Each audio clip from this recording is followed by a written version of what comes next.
বিসমিল্লাহির রহমানির রহিম।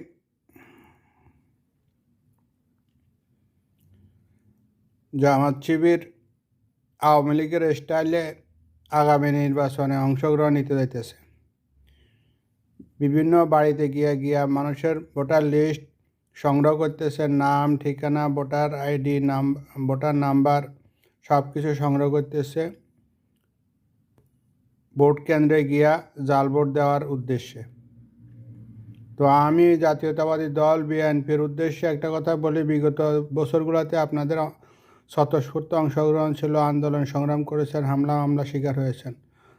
আগামী নির্বাচনে যদি কোনোভাবে ঢিলে ঢালা দেন, নির্বাচনে আপনারা জিতে যাইতেছেন, ক্ষমতা আসতেছেন, এটা মাথা থেকে ঝেড়ে ফেলেন এবং আগামী নির্বাচনের জন্য প্রস্তুতি নেন। কিভাবে প্রতিহত করবেন এই অপশক্তিকে, দেশদ্রোহী আল বদর আল শামস রাজাকারদেরকে কিভাবে রুখবেন, আপনারা এখন থেকে পরিকল্পনা নেন।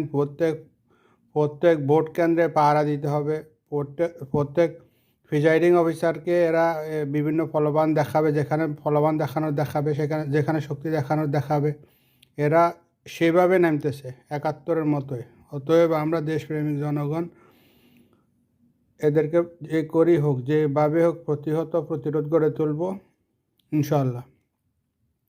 আর আমি ব্যক্তিগতভাবে এই দল করি, আমি দেশকে ভালোবাসি বলে এই দল করি। শহীদ জিয়া, খালেদা জিয়া এবং তারেক রহমানের কাছে এই দেশ নিরাপদ বলেই আমি এই দল করি। এই দল করার পিছনে আমি কখনো কারো কাছে 2 পয়সা নিও নাই এবং ভবিষ্যতে নিবও না। দিছি এবং সামনেও দিব ইনশাল্লাহ। ধন্যবাদ। আপনারা সজাগ থাকবেন, সতর্ক থাকবেন আগামী নির্বাচনের জন্য। ধন্যবাদ। আসসালামু আলাইকুম।